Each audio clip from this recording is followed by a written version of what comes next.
Mrs. Capito, aye.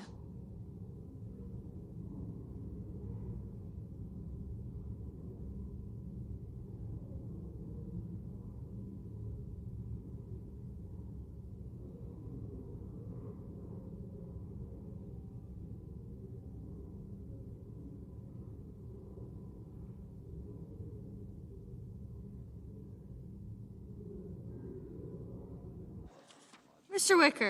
Wicker, aye.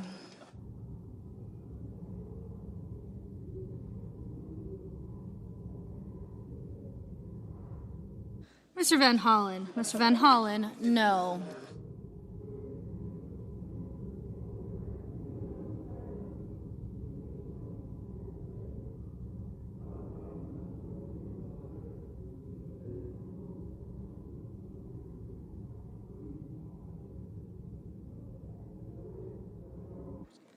Mr. Coons, aye.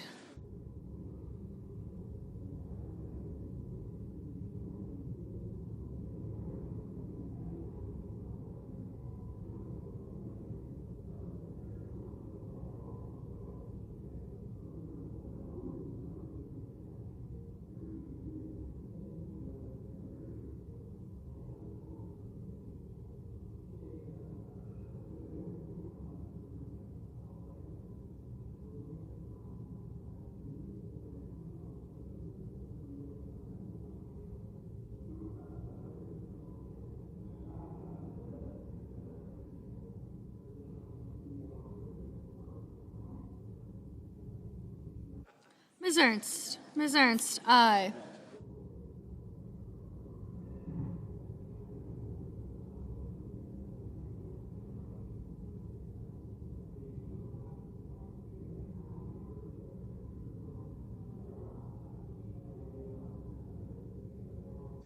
Ms.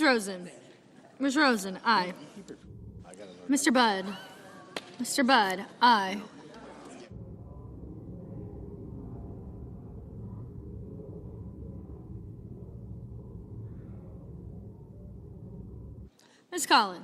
Ms. Collins, aye.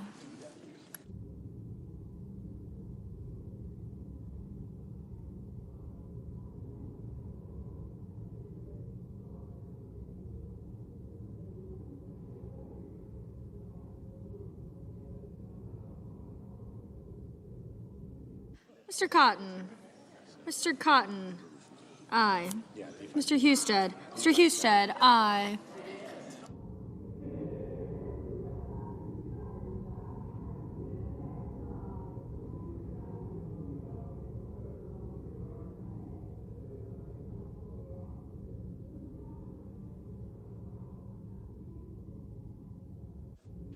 Ms. Klobuchar, aye. Mr. Hoven, aye.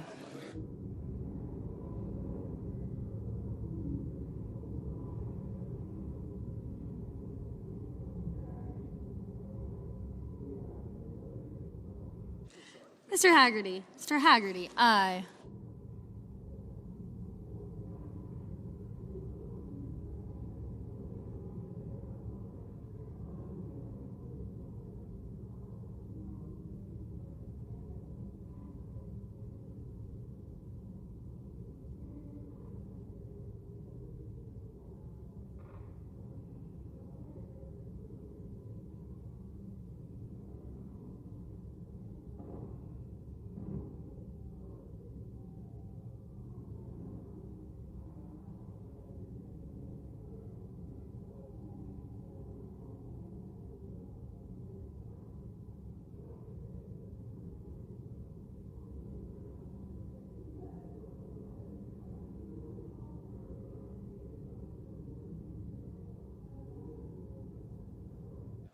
Ms. Alsterbrooks, no.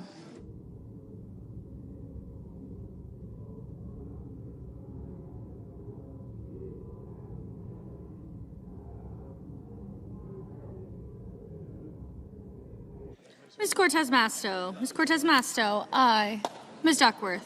Duckworth, no.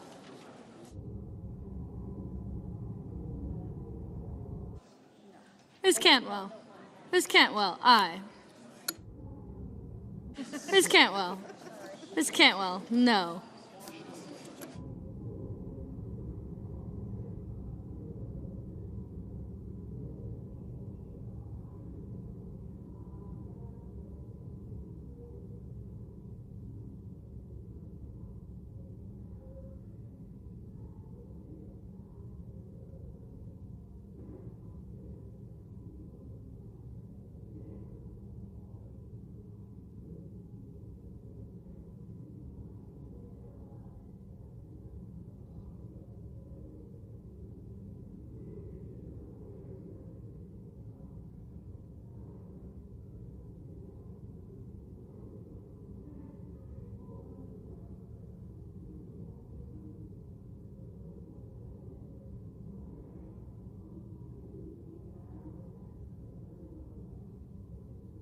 Ms. Baldwin.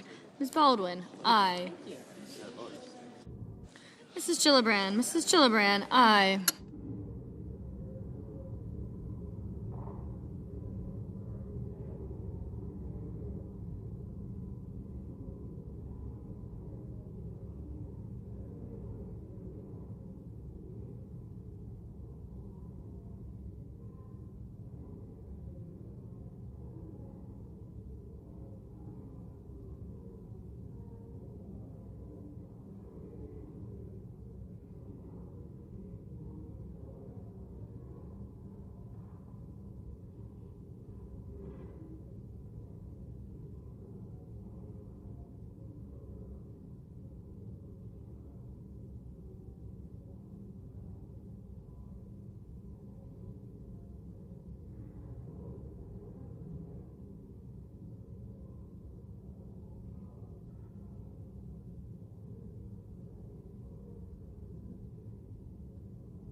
Ms. Alsterbrooks. Ms. Alsterbrooks, aye.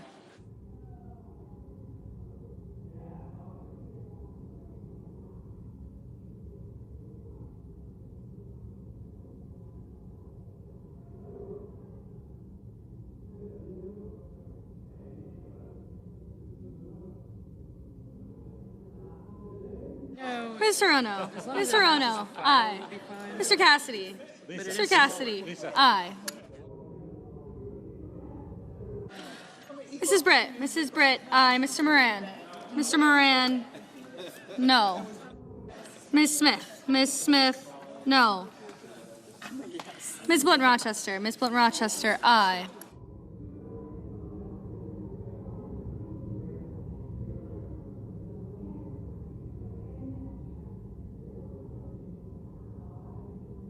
Mr. Graham. Mr. Graham, aye.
Mr. Cruz. Mr. Cruz, aye.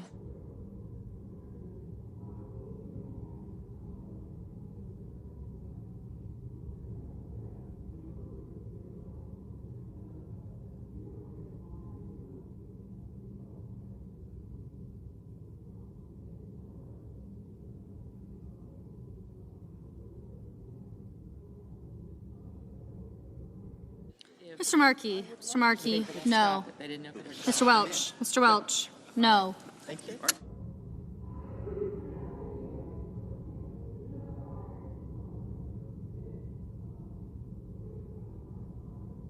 Mr. Schumer, aye. Mr. McConnell, aye.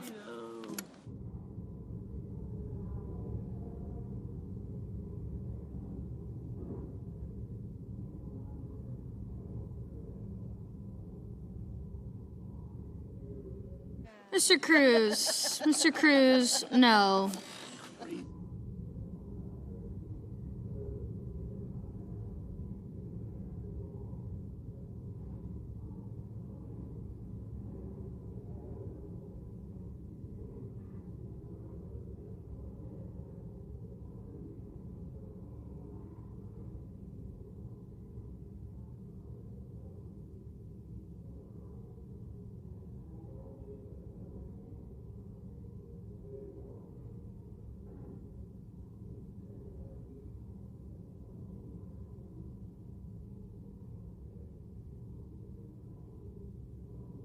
Mr. Warnock, aye. Mr. Sheehy, aye.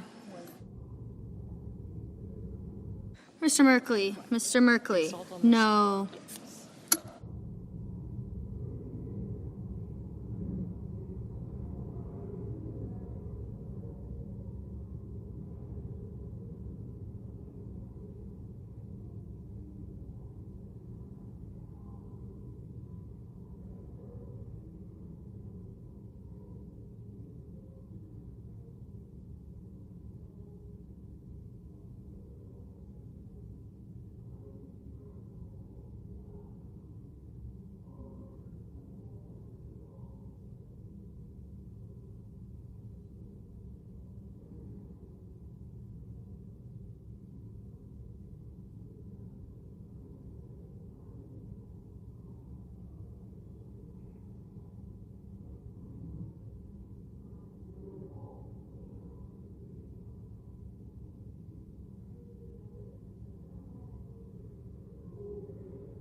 Mr. Schiff, no.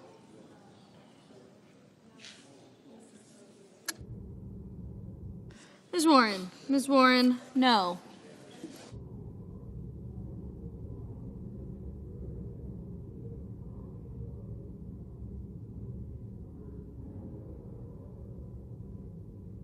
Mr. Booker, no.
Mr. Hickenlooper. Mr. Hickenlooper, aye.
On this vote, the yeas are 75, the nays are 22.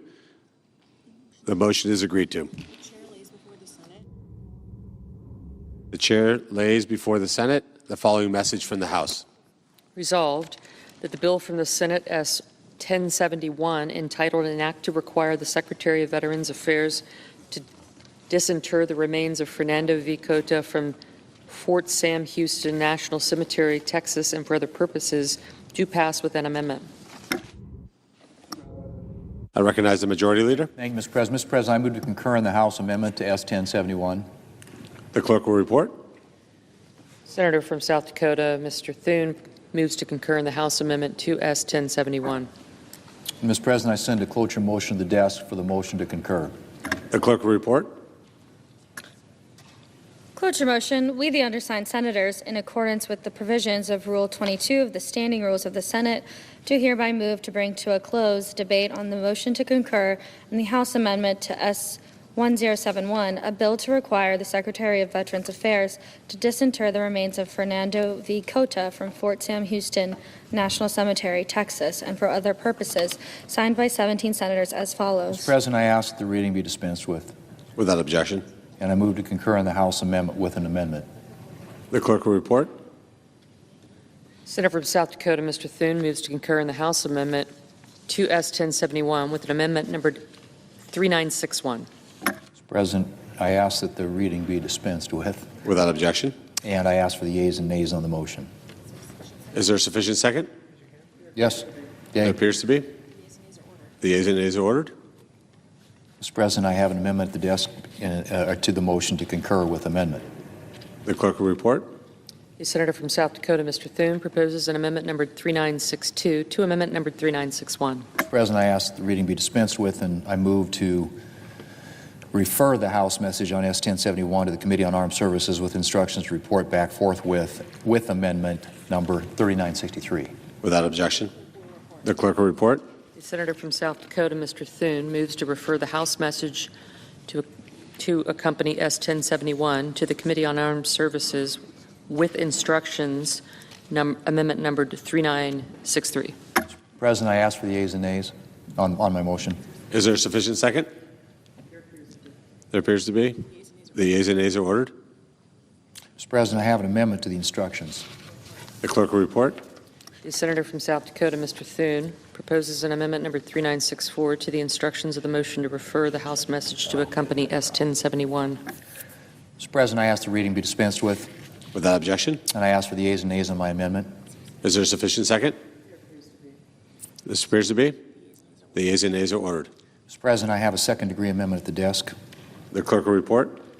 The Senator from South Dakota, Mr. Thune, proposes an amendment number 3965 to amendment number 3964. And I ask the reading be dispensed with. Without objection. Mr. President, I move to proceed to executive session to consider calendar number 593. The questions on the motion? All those in favor say aye. Aye. All those opposed, no. The ayes appear to have it. The ayes do have it. The motion is agreed to. The clerk will report the nomination. Nomination, National Aeronautics and Space Administration, Jared Isaacman of Pennsylvania to be Administrator. Mr. President, I send a cloture motion to the desk. The clerk will report. Cloture motion, we, the undersigned senators, in accordance with the provisions of Rule 22 of the Standing Rules of the Senate, do hereby move to bring to a close debate on the nomination of Jared Isaacman of Pennsylvania to be Administrator of the National Aeronautics and Space Administration, signed by 17 senators as follows. Mr. President, I ask consent the reading of the names be waived. Without objection. And I move to proceed to legislative session. The questions on the motion? All those in favor say aye. Aye. Opposed, no. The ayes appear to have it. The ayes do have it. The motion is agreed to. Mr. President, I move to proceed to executive session to consider calendar number 594. The questions on the motion? All those in favor say aye. Aye. Opposed, no. The ayes appear to have it. The ayes do have it. The motion is agreed to. The clerk will report the nomination. Cloture motion, we, the undersigned senators, nomination, Nuclear Regulatory Commission, Douglas Weaver of Maryland to be a member. Mr. President, I send a cloture motion to the desk. The clerk will report. Cloture motion, we, the undersigned senators, in accordance with the provisions of Rule 22 of the Standing Rules of the Senate, do hereby move to bring to a close debate on the nomination of Douglas Weaver of Maryland to be a member of the Nuclear Regulatory Commission for the remainder of the term expiring June 30th, 2026, signed by 17 senators as follows. Mr. President, I ask consent the reading of the names be waived, Without objection. and I move to proceed to legislative session. The questions on the motion? All those in favor say aye. Aye. Opposed, no. The ayes appear to have it. The ayes do have it. The motion is agreed to. Mr. President, I move to proceed to executive session to consider the en-bloc nominations listed in SRS 532. Questions on the motion? All those in favor say aye. Aye. Opposed, no. The ayes appear to have it. The ayes do have it. The motion is agreed to. Pursuant to the provisions of S-Res 532, the nominations listed therein are pending en bloc.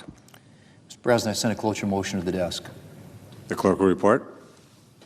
Cloture motion, we, the undersigned senators, in accordance with the provisions of Rule 22 of the Standing Rules of the Senate and the provisions of S-Res 532, 119th Congress, do hereby move to bring to a close debate on executive calendar numbers 166, 267, 354, 429, 430. Mr. President, I ask consent the reading of the names be waived. Without objection. Signed by 17 senators as follows. And I ask unanimous consent that the reading of the names be waived. Without objection. Mr. President, I yield the floor. I recognize the senator from Kansas.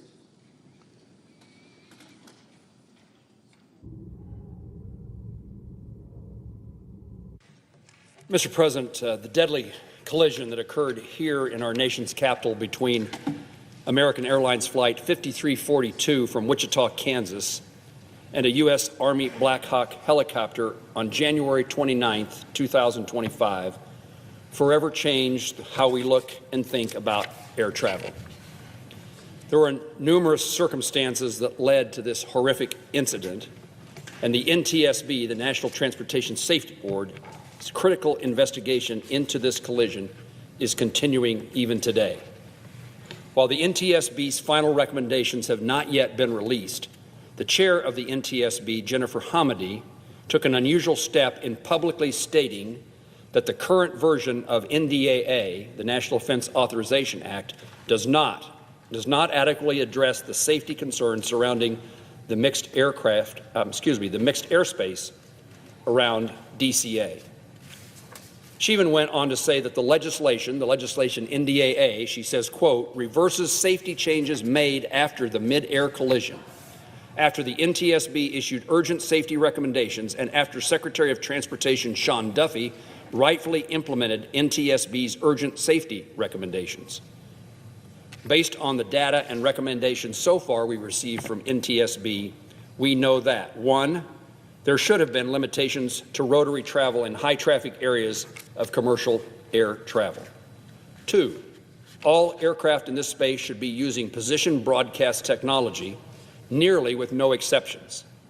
And 3, the users of this congested airspace should be communicating problems to each other, like the 15,000 near misses that occurred around DCA in a 3-year period between commercial planes and rotary aircraft. 15,000 near misses in 3-year period of time. The current NDAA text includes a provision which misses the mark on 2 of these must-have provisions. Therefore, I will insist and be working with my colleagues to amend the FY 2026 National Defense Authorization Act, or to otherwise pass legislation, perhaps in the appropriations process, of which I'm a member of that committee, to make sure that NDAA language is at least, as a minimum, abiding by the safety standards that were set in place after the crash of January the 29th. Our aviation system is fragile. I chair the subcommittee in Commerce on aviation and space. We have seen this in testimony time and time again. There is fragility in the safety of our air system. And over the last year, Congress has passed significant legislation to invest in the future safety of our airspace and introduce legislation to make our airspace safer, including the Rotary Act. Now is not the time. Now is not the time to step back from these efforts. I'm grateful for the hard work of NTSB Chair Hamidi and her team, and I look forward to receiving their final recommendations when that time arises. And I also want to say thank you to the families of the victims of Flight 5342, who've continued to be vocal advocates for the safety of our airspace in honor of the loved ones they lost. Mr. President, it is important we not take a step back, but take a step forward. And I'll work in every way that I can with my colleagues to see that we accomplish that before the passage of the National Defense Authorization Act. Mr. President, I yield the floor. I recognize the senator from Massachusetts. Thank you, Mr. President. On Monday, President Donald Trump announced he will greenlight NVIDIA selling H200 chips to China.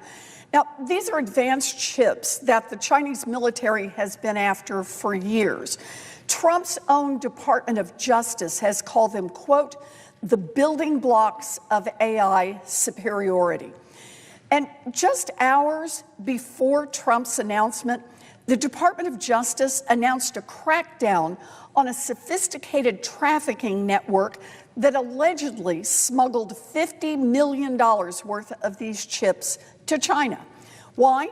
Because they know that China is gaining access to these chips, and that poses a serious threat to our technological leadership and national security. So why did the president make this bad deal that sells out the American economy and sells out American national security? It's simple. In the Trump administration, money talks. And NVIDIA's CEO, Jensen Huang, knows it. Mr. Huang understands that in this administration, being able to cozy up to Donald Trump might be the most important corporate CEO skill of all. Mr. Wang paid a $1 million a plate dinner to be with the president. Mr. Wang's company has donated to the president's ballroom. And Commerce Secretary Howard Lutnick's former company, now run by his son, stands to make loads of money if NVIDIA's stock surges. Those are just the most obvious possible reasons to cut this deal. And who knows what else Mr. Huang might have done behind closed doors to persuade President Trump and Secretary Lutnick into making this dangerous concession. The American public deserves answers. Mr. Huang should be brought in front of Congress to testify under oath, and he should be joined by Secretary Lutnick and every other Trump administration official involved in this decision. Congress does not need to stand by helplessly. Both Republicans and Democrats understand the risks here, and we should pass bipartisan legislation that reins in this administration as soon as possible. The Guaranteeing Access and Innovation for National AI Act, called the GAIN Act, that Senator Banks and I introduced would prohibit NVIDIA from shipping advanced chips to China, while American universities, American startups, and American small businesses are waiting in line to buy the company's chips. Senator Ricketts and Senator Coons have introduced another bill that Senator Banks and I support. It's called the Safe Chips Act, and it would prohibit the president from greenlighting advanced AI chip sales to China. Republicans and Democrats have legislation ready to go, and we should get this done before it is too late. Senator Thune should schedule either or both bills for a vote immediately. Here's another thing that Democrats and Republicans in Congress need to keep an eye on. Will Donald Trump muzzle his own Justice Department because he does not want Americans to know that he is selling out our national security? Will Donald Trump order the Assistant Attorney General for National Security and the U.S. Attorney for the Southern District of Texas to dismiss the criminal cases that they just announced this week as part of the crackdown on chip smuggling? Will Donald Trump fire those Justice Department officials for exposing the national security risks of the deal that Donald Trump just cut? Will Donald Trump tell his Attorney General to drop all investigations into these national security concerns and turn a blind eye to how the Chinese military could use these chips to train weapons systems that could endanger American lives? I am deeply concerned that Donald Trump will target the work at the Department of Justice in a cynical attempt to hide the truth from the American people. And in case Donald Trump directs his Department of Justice to take down the public evidence or to cover it up, I'm going to read into the Senate record exactly how senior law enforcement officials warned about the dangers of allowing these chips to power the development of cutting-edge technology in China. Here is what the U.S. Attorney for the Southern District of Texas had to say, and I'm going to quote this. Operation Gatekeeper has exposed a sophisticated smuggling network that threatens our nation's security by funneling cutting-edge AI technology to those who would use it against American interests. These chips are the building blocks of AI's superiority and are integral to modern military application.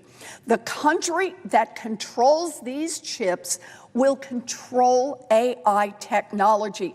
The country that controls AI technology will control the future. The Southern District of Texas will aggressively prosecute anyone who attempts to compromise America's technological edge. End quote. That is what the U.S. Attorney, Donald Trump's own U.S. Attorney for the Southern District of Texas, had to say about the chips that NVIDIA has just been permitted by Donald Trump to put into the hands of the Chinese. And here's what the Assistant Attorney General for National Security at Trump's Department of Justice had to say. Again, Trump's own Assistant Attorney General for National Security, quote, "The United States has long emphasized the importance of innovation and is responsible for an incredible amount of cutting-edge technology, such as the advanced computer chips that make modern AI possible. This advantage isn't free, but rather the result of our engineers and scientists' hard work and sacrifice. The National Security Division, along with our partners, will vigorously enforce our export control laws and protect this edge." End quote. The president's most basic duty is to protect the economic and national security of the American people. And instead, President Trump is bowing to foreign dictators like Xi Jinping and selling out our national security to billionaire corporate interests that pay for special White House dinners and a gold-plated ballroom. Never before has a president and a tech CEO so brazenly conspired against the interests of the American people. Congress has a responsibility to stop it, and stop it now. Thank you, Mr. President. I yield the floor.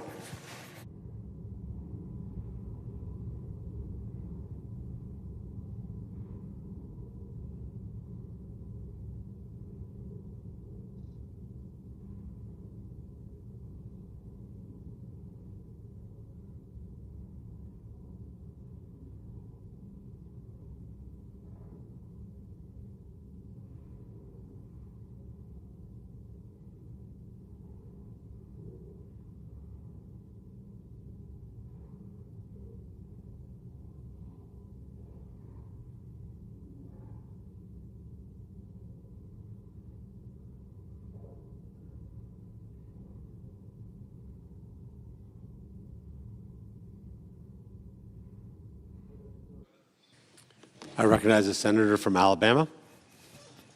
Go ahead. I came to the floor earlier this year to warn of the imminent threat that Islam poses to our great country. Unfortunately, that threat turned into reality just a few weeks ago when a deranged jihadist shot 2 of our National Guardsmen just steps from the White House. Just before Thanksgiving, Specialist Sarah Backstrom and Staff Sergeant Andrew Wolf were on patrol near the White House when they were attacked by a Biden-imported Afghan Islamist. A 29-year-old jihadist radically, viciously attacked them, killing Specialist Backstrom and leaving Staff Sergeant Wolf in critical condition. He's still fighting for his life today. Our prayers go out to him and his family. So let's make it very clear. The Afghan terrorist attacked these 2 soldiers because that is what Islam teaches. The Quran says to kill all infidels. That means all people who don't believe in Islam. So let's not mince words about this. Islamists want every single American, and especially Christians, Americans, they want them dead. In 2021, Joe Biden orchestrated the botched Afghan withdrawal, which was one of the most embarrassing days in our country's history. 13 American soldiers lost their lives as a direct result of the Biden disastrous, misinformed leadership. Not to mention, he empowered the Taliban, who came crawling out of the hills to back control of Afghanistan. To make matters worse, Joe Biden then allowed more than 190,000, repeat that, 190,000 unvetted Afghans into this country, no questions asked. So, not to mention the more than $7 billion in equipment that was left behind for the Taliban, which is, by the way, is now showing up all over the world after it's been sold. These potential terrorists are now living amongst us, residing in our neighborhoods, going to our kids' schools, and mooching off our taxpayers' benefits. That withdrawal was an embarrassment and a stain on our country. The 29-year-old deranged terrorist who shot 2 National Guardsmen in D.C. was working with the CIA in Afghanistan and was part of an elite unit that was supposed to be helping fight our nation's enemies. Clearly, this person was deranged and should never have been allowed to work with our intelligence agencies or to come to the U.S., where he viciously attacked 2 American guardsmen. While chanting Allahu Akbar, make no mistake, this is part of the deep state's globalist agenda that aims to destroy this country through mass Islamic migration. Where's the outrage from the people in this chamber? I hadn't heard it. If we don't do something to stop this Islamic takeover of our country, we will soon be called the United Caliphate of America. If the previous administration prioritized protecting American citizens instead of inviting terrorists to our country, Sarah Backstrom may still be alive today. Thanks to President Trump, a travel ban has been placed on Afghans along with people from 18 other third world countries, including Somalia. And I've got a message to the immigrants from these Islamist countries. If you hate this country, refuse to go by our laws, and chant death to America, it's time to go home. There's a lot of good people that come from Middle Eastern countries and go by our laws and assimilate with our culture. But if you come here otherwise, it's time to go home.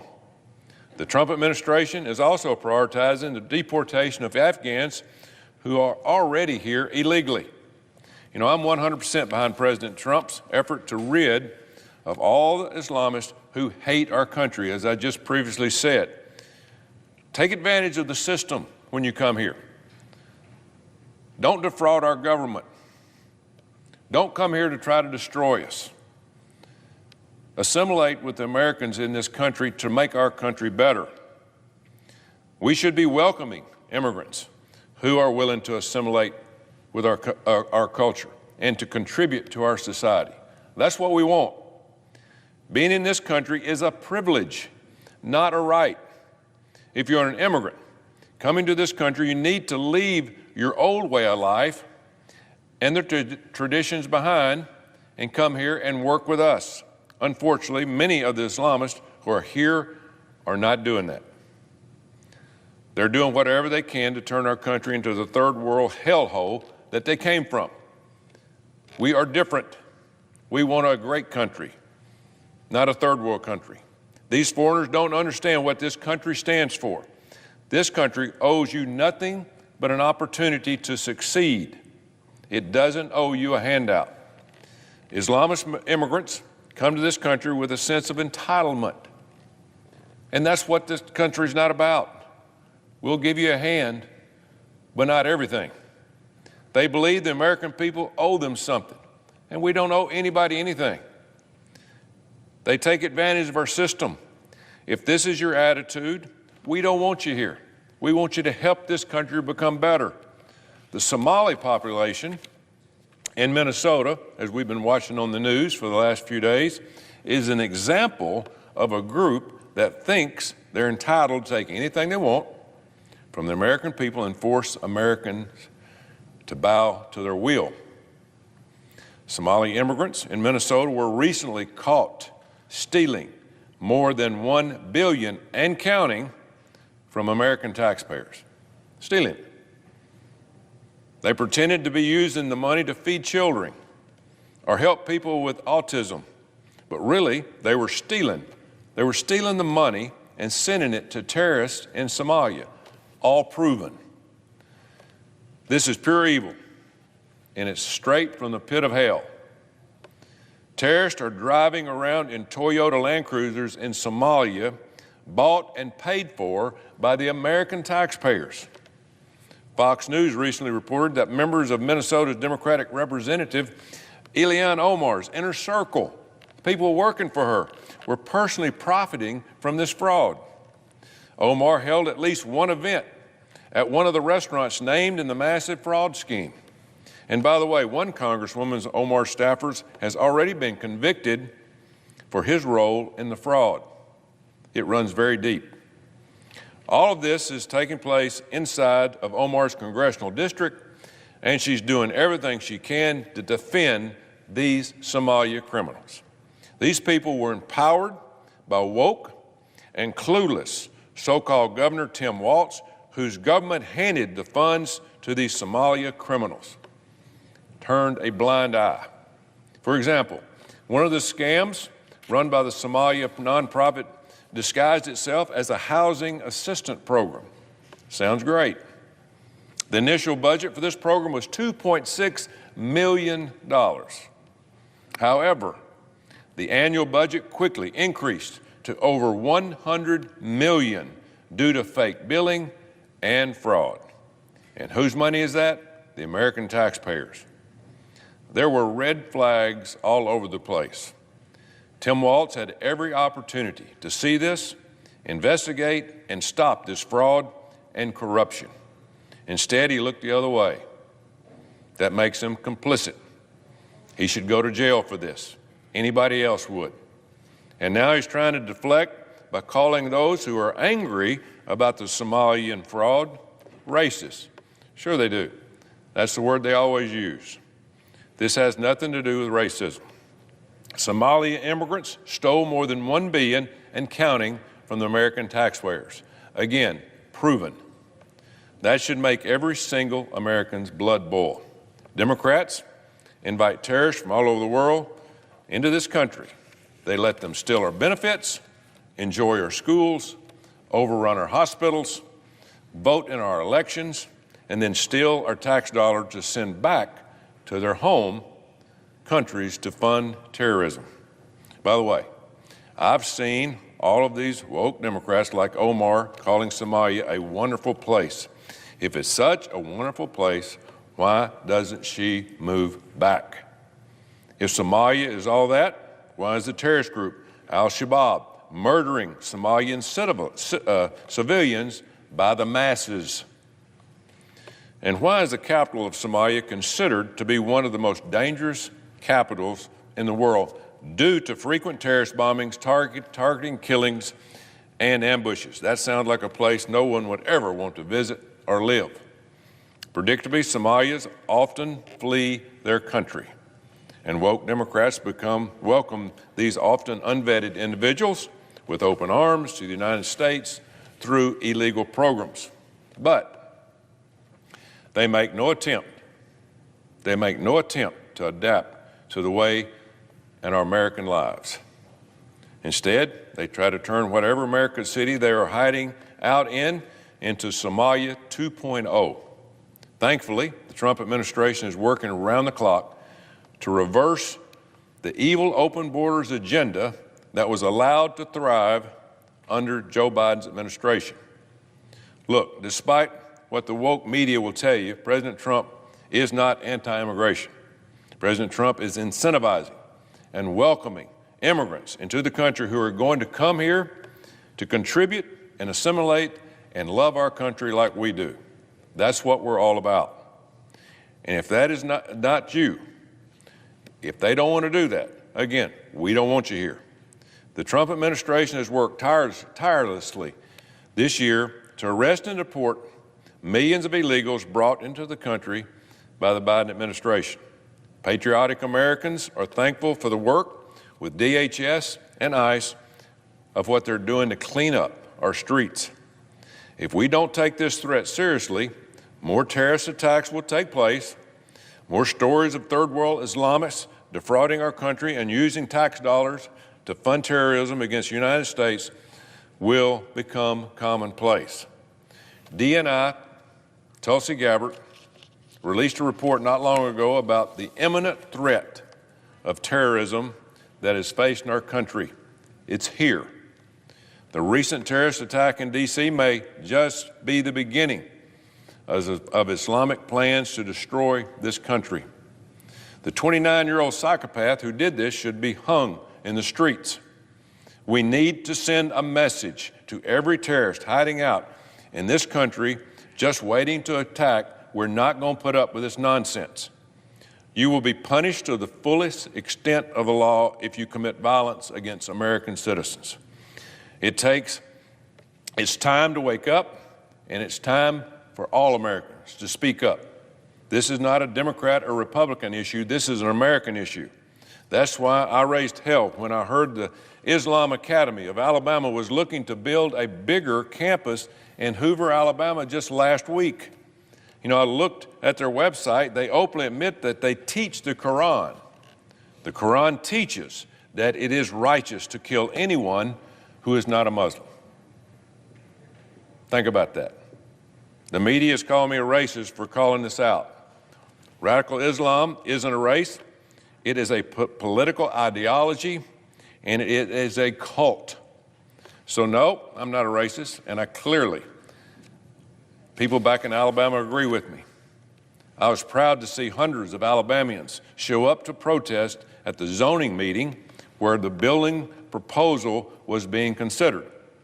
I was asked about it, and I said the only place this Islamic Academy should be moving is out of Alabama and out of our country. We don't want that taught. Come here and assimilate with our laws. Go by our laws, nobody else's. As a result, this Islamic school withdrew their proposal. This is an example of what's going to take to defeat this poisonous ideology. This is an example of what we do not want to deal with. It's going to take all of us, red-blooded Americans, coming together and saying enough is enough. Europe has lost the war of immigration. It is no longer recognizable in a lot of the countries in Europe. Mass immigration by Islamists has ruined their way of life. They turned a blind eye, like we are at the moment, and are going to have to fight in the streets to get their countries back. It's coming.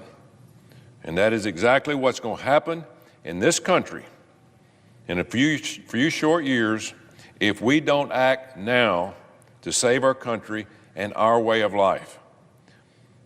I achieved the greatest honor of my life this year, receiving the title of grandfather to Rosie Grace, my first granddaughter, and I want her to grow up in the same America that I had the opportunity and privilege to grow up in. If we don't stand up now, our grandchildren's future is going to be lost forever. We have to draw the line in the sand. You're either an American who loves this country or you're not. It is the job of the DOJ, the DHS, the FBI to arrest these people, these terrorists, these radical terrorists, and either put them in jail or send them home. Now's the time. We do not need to let the clock run out on us. Let's do not be Europe. Next year may be too late. Mr. President, I yield the floor.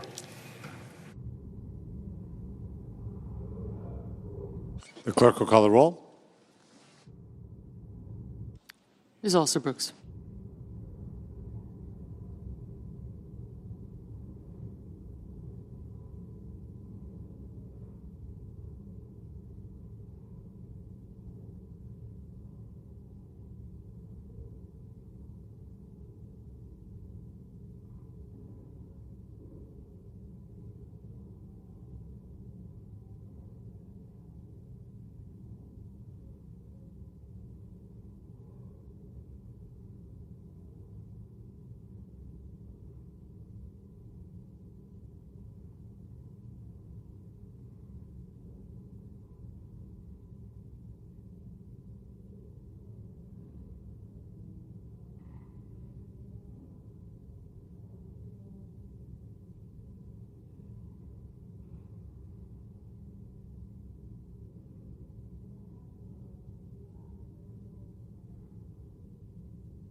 Senator from Texas. Are we in a quorum call, Mr. President? We are.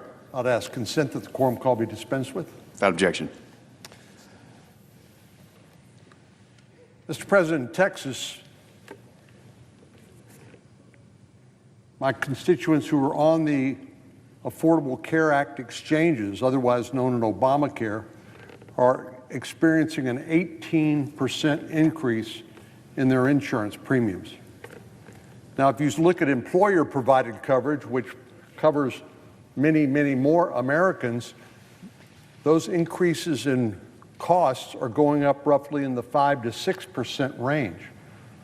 So you might wonder why the huge disparity between Obamacare and the rest of health care. Of course, our health care system is pretty fragmented. We have people who have employer-provided coverage, seniors who have Medicare, low-income individuals who qualify for Medicaid, veterans who qualify for the VA system or TRICARE. But for the group of people who believed what President Obama said when he sold Obamacare about 15 years ago now, they've been deceived. I still remember like it was yesterday, the president said, if you like your policy, you can keep your policy. That was a lie. If you like your doctor, you can keep your doctor. Well, that was not true either. And then he said the average premiums would go down about $2,500 for people on these Affordable Care Act exchanges. Well, that wasn't true either.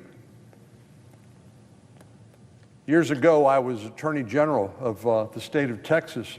We had a consumer protection division, and where we would sue people who would consciously defraud consumers. And if this isn't one of the biggest consumer frauds perpetrated in our lifetime, maybe in history, I don't know what is. No Republican voted for Obamacare. We didn't think that was the best solution to providing access to health care. Only Democrats voted for it.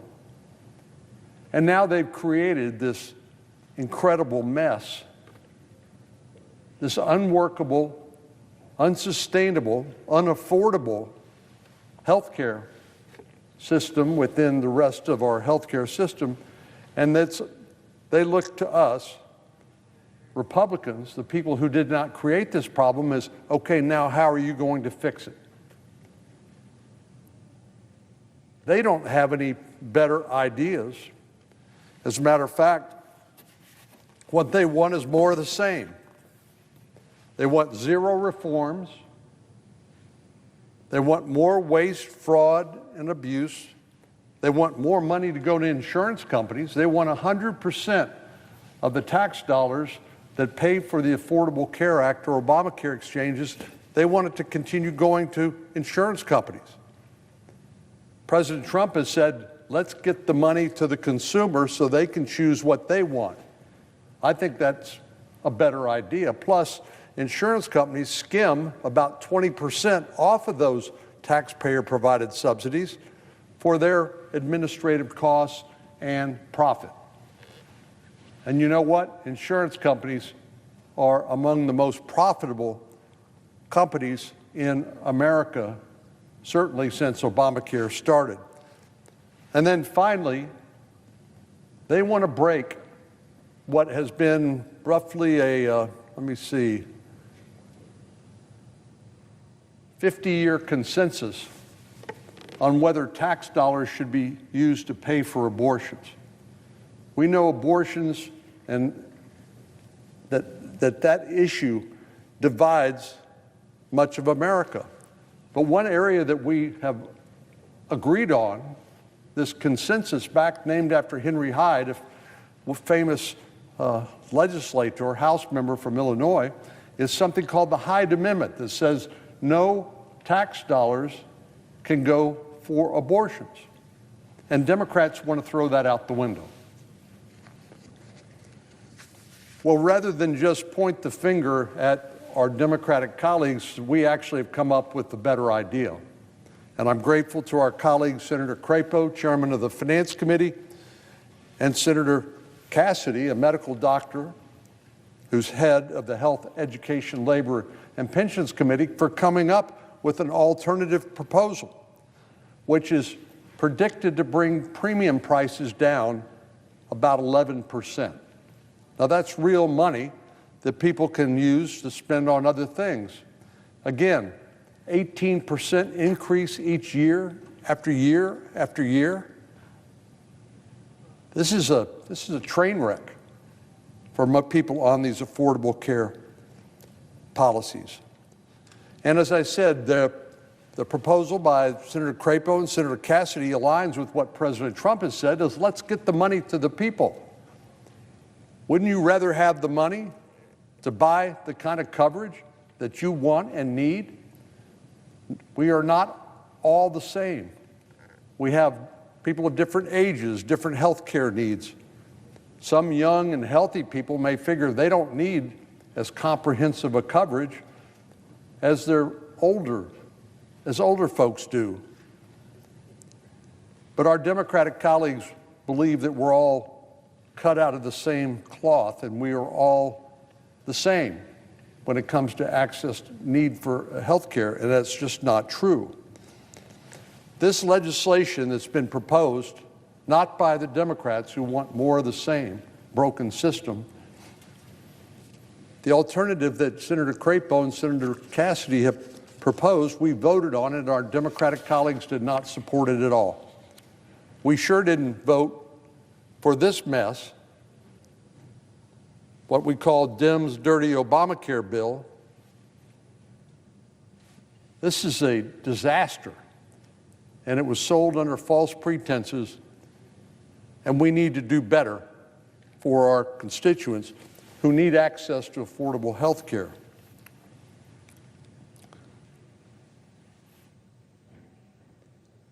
Well, our Democratic colleagues are calling for a clean extension of the enhanced Obamacare subsidies because they don't want any changes in what I've described here.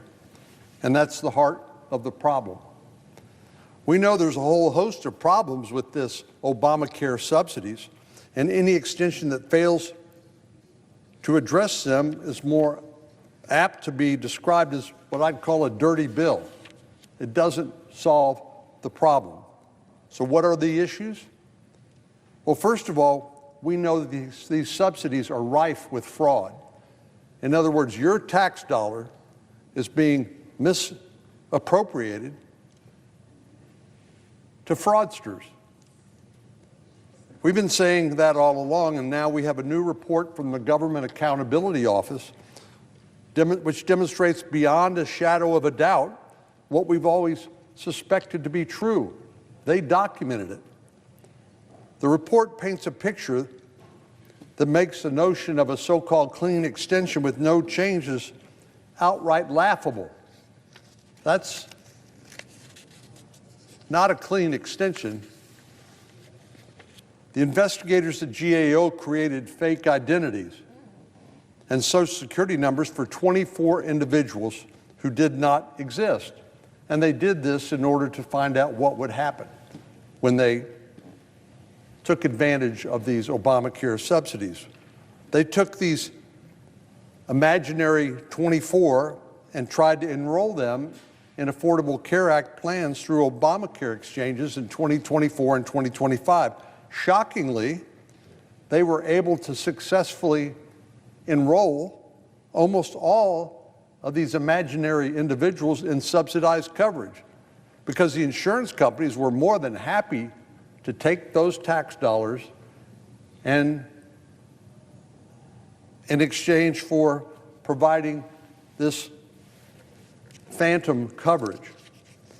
For 2024, the auditors were able to secure health coverage for all 4 of the applicants submitted worth approximately $2,350 a month. In 2025, 19 of the 20 applicants were able to qualify for subsidized coverage worth more than $10,000 per month. And these people didn't exist.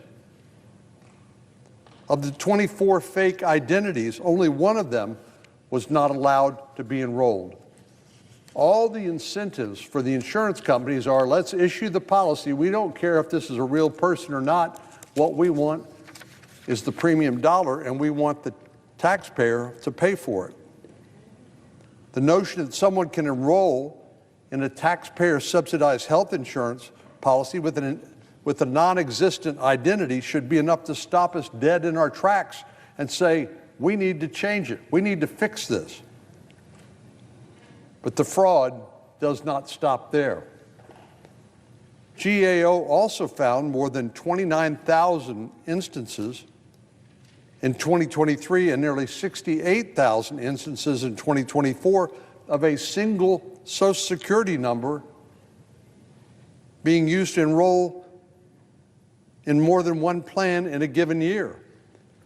So you had people with the same Social Security number able to enroll in multiple plans in a given year,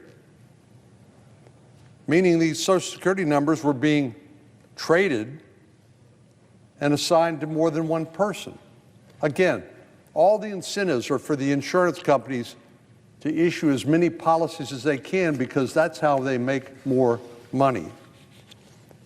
During its probe, GAO discovered that the federal marketplace does not prohibit multiple enrollments per Social Security number. So under the status quo, which Democrats want to continue, one person could enroll in multiple policies. Again, in some instances, they may not even know that they're enrolled in multiple policies. The excuse given for this practice is it protects the Social Security holder's number from fraud or identity theft. But I'm sure we can find a better safeguard against Social Security fraud than simply letting multiple people enroll in healthcare with the same Social Security number without raising any questions or any red flags. So imagine if you were a victim of identity theft. Wouldn't you want to be notified if someone else was using your identity, your Social Security number, in order to get health insurance? Democrats have been telling us from time and time again that illegal immigrants cannot access taxpayer-subsidized health care. But we know from the GAO report that there are no mechanisms to prevent an illegal alien from enrolling in coverage if they have access to somebody else's Social Security number. And as if this isn't enough, the list of offenses go on and on and on. In 2024, CMS reported approximately 275,000 reports from consumers that they were either enrolled or had made changes in their insurance without their consent. Now, this is a problem. If you're taking a medication, or even if you have a particular doctor you like, having your plan changed without your knowledge or consent could result in the loss of coverage altogether or force you to change doctors unnecessarily. But this underscores one of the most significant problems that my Republican colleagues and I have raised with these so-called Obamacare enhanced subsidies. They directly line the pockets of insurance companies without lowering costs for consumers and taxpayers, and they do so in a way that's rife with fraud. When insurance brokers are enrolling patients or making changes to their coverage without their consent, the insurance company receives those tax dollars for the enrollee. But since the patient doesn't or may not have knowledge that they've even been enrolled, or perhaps that they're already enrolled in some other policy elsewhere, the insurance company will have to pay out zero in claims. That's what insurance companies like. They like to collect the premium and they like to pay as few claims as possible. So it's a perfect arrangement for them. But it's not for the taxpayer. These Obamacare enhanced subsidies are rife with fraud and should not be extended without meaningful reforms. In addition to the problems raised by the GAO report, the subsidies don't contain hide protections. I mentioned that a moment ago. People who have conscientious objection to abortion policies shouldn't have to be forced using their tax dollars to subsidize it for people who want to fund abortions and transgender procedures. Again, this used to be the 50-year-long consensus known as the Hyde Amendment. Many hardworking taxpayers who elected us have religious or moral objections to these operations, myself included. And the government should not be forcing Americans to participate or subsidize practices that violate their deeply held beliefs by financing them with their tax dollars. The Democrats' plan does nothing to address rampant fraud, the use of tax dollars to line the pockets of insurance companies, and the lack of hide protections for these subsidies. The lack of these changes does not mean this extension proposed by Democrats is clean. Far from it. We understand, I understand, that Texans need access to affordable health care, but this is not it. We will look forward to working together to find a real workable solution to health care affordability. What I worry about is that our Democratic colleagues really don't want to solve this problem. They want to have a political issue they can ride all the way to the midterm elections. And that's not just a cynical view of mine. I think that's a very likely reality. We can do better. We need to do better. Our constituents expect us to do better by working together to come up with affordable solutions for them without taking advantage of the taxpayers and lining the pockets of wealthy insurance companies. Mr. President, I yield the floor, and I'd note the absence of quorum. Clerk will call the roll. Ms. Alsobrooks.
Senator from Tennessee. I ask consent to vitiate the quorum. Without objection. Mr. President, I rise today to speak about the unaffordability of health care, a crisis created and perpetuated by my Democrat colleagues across the aisle. 15 years ago, without a single Republican vote, congressional Democrats authored and signed into law the so-called Affordable Care Act, also known as Obamacare. Ever since, congressional Democrats, without Republican support, have continued to prop up this failed system with tax credits and bogus incentives to hide a broken foundation. Congressional Democrats even expanded these tax credits under the guise of the pandemic, again on a wholly partisan basis, not once, but twice, which included setting a deadline for their expiration this year. Now, they're expecting the American public to believe that Republicans are culpable for what the Democrats have done. They have clearly broken the system. When Obamacare passed in 2010, Democrats promised the American people that this legislation would make insurance affordable. Sadly, this promise has gone unfulfilled. I've heard from constituents across my home state of Tennessee who are grappling with the realities of this broken system. In 2014, the premium for a benchmark plan was $197. That's 2014. In 2026, that premium is expected to be $711. That's an increase of 260%.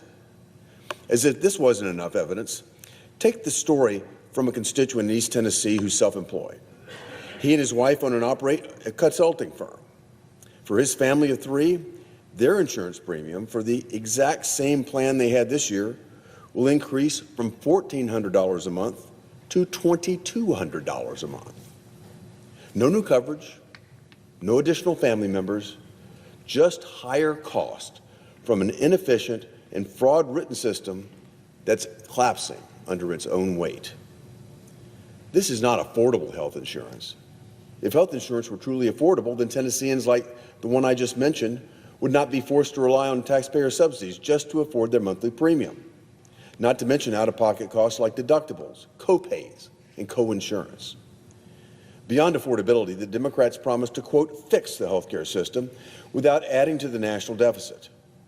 Their reforms were supposed to lower the deficit by more than $100 billion.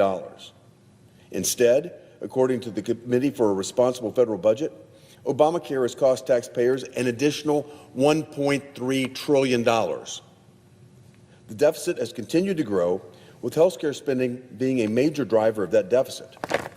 Welcome to socialism, my friends. Obamacare was supposed to end abuses by health insurance companies and create what they called robust and competitive marketplace. Well, Obamacare has been nothing but a profit-making machine for insurance companies. Obamacare has funded tens of billions of dollars, especially in pandemic-area subsidies, directly to insurance companies, and we've seen insurance companies' profits balloon to historic levels. Now let's talk about the fraud that prevails in the Obamacare system. We will never have a competitive marketplace when that marketplace is riddled with fraud. As a test for the ease and the extent of the fraud that plagues Obamacare, the GAO created applications for fictitious individuals, all using invalid information, and submitted these fake applications to the federal Obamacare exchanges for enrollment. The results? Shocking. Of the 24 invalid applications that were submitted, 23 of them, that's more than 95% of the applications, were wrongly improved for subsidized health insurance. Get that. Over 95% of these fraudulent applications were approved to be subsidized in Obamacare. As of this September, 18 of the 20 fake enrollees for 2025 are still covered. Not only did the Obamacare exchange not verify these fraudulent identities, but insurers didn't either. Why? Well, perhaps it's because those 18 applicants paid more than $10,000 per month to the insurance companies for these non-existent patients. The money wasn't paid to the patients. The money was paid directly to the insurance companies to the tune of $10,000 each. No wonder the insurance companies are complaining. No costs, no services provided, It all falls to the bottom line profitability of the insurers when this happens. The solution to this floundering system, created by the Democrats without a single Republican vote, is certainly not what Democrats have proposed today. They want to continue wasting Americans' hard-earned dollars. Earlier today on the Senate floor, there was a stark difference of views.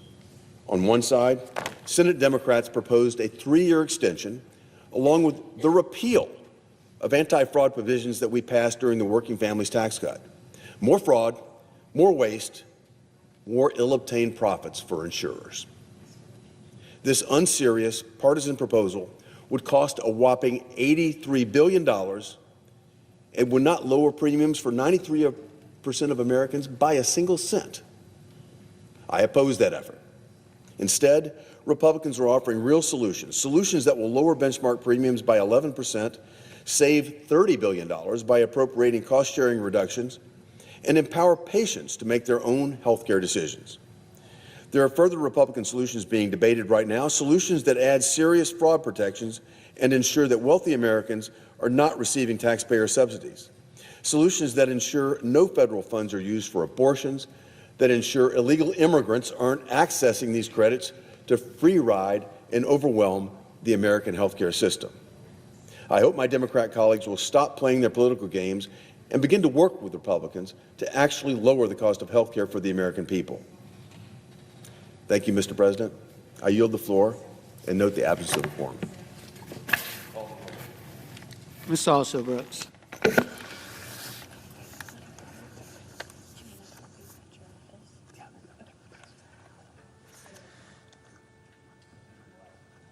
Mr. President, request that proceedings under the quorum call be dispensed with.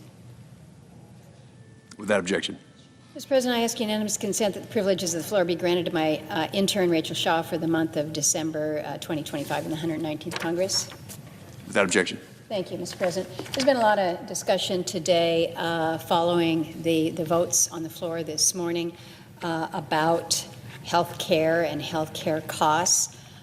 It was just about a year ago exactly. It was the 12th of December last year.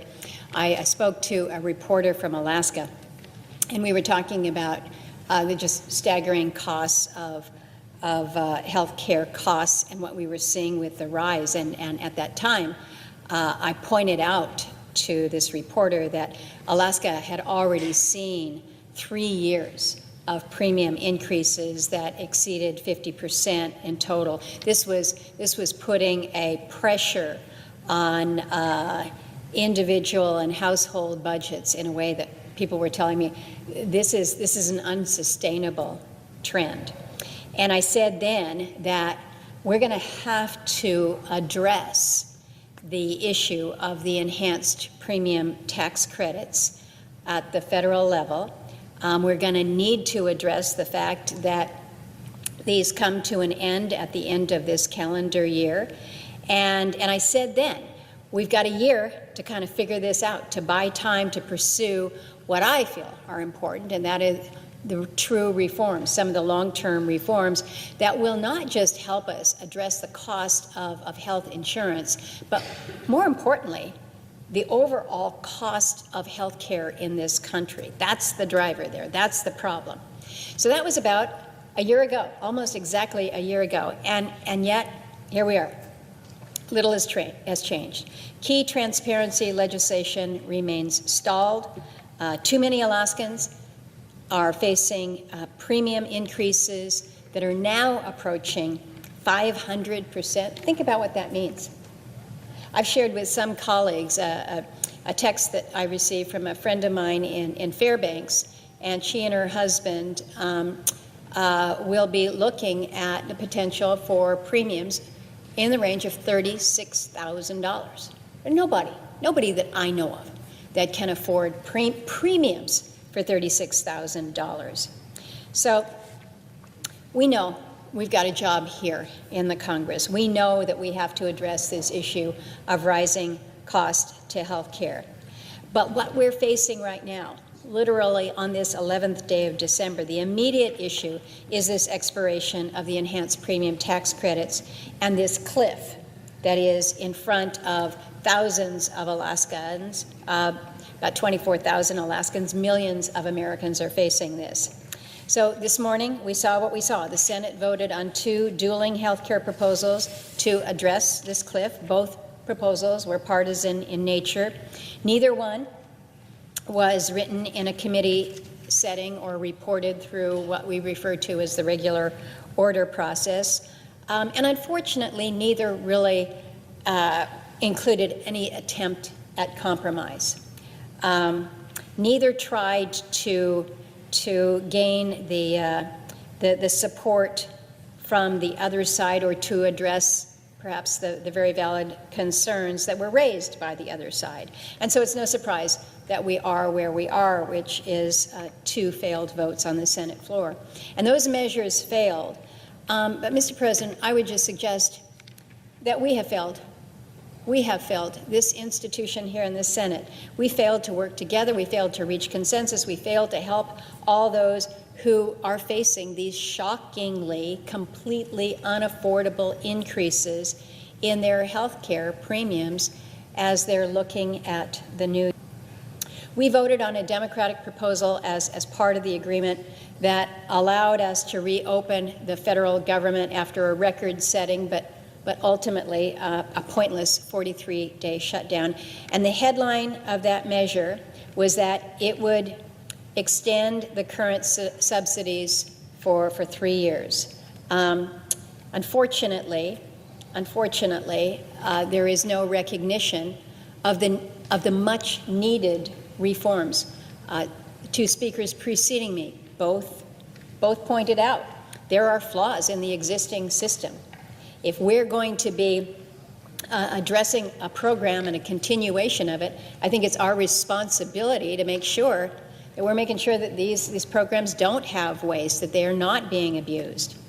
But we also voted on a Republican proposal which would have pre-funded health savings account. This is something that so many Americans are very familiar with, but it would allow for Americans to receive dollars more directly in their hands, to go in their pockets for their own care, while also funding cost-sharing reductions projected to reduce premium costs down the line, and some other provisions. But it was good work by the chairman of the Help Committee, as well working with the chairman of the Finance Committee, and I was encouraged by what we were beginning to see there, but there were flaws, quite honestly, with that approach as well. So where did I end up?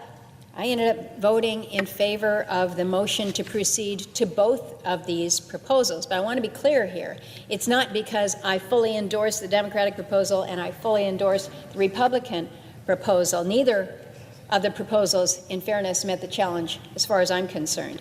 The Democratic proposal would have extended the status quo under the Affordable Care Act, which, as we have heard, has failed to restrain costs, and it's done so for longer than necessary to build the stability that I think we need to develop better policy. And more importantly, it included no reforms whatsoever. And we have seen examples of how the system has been abused.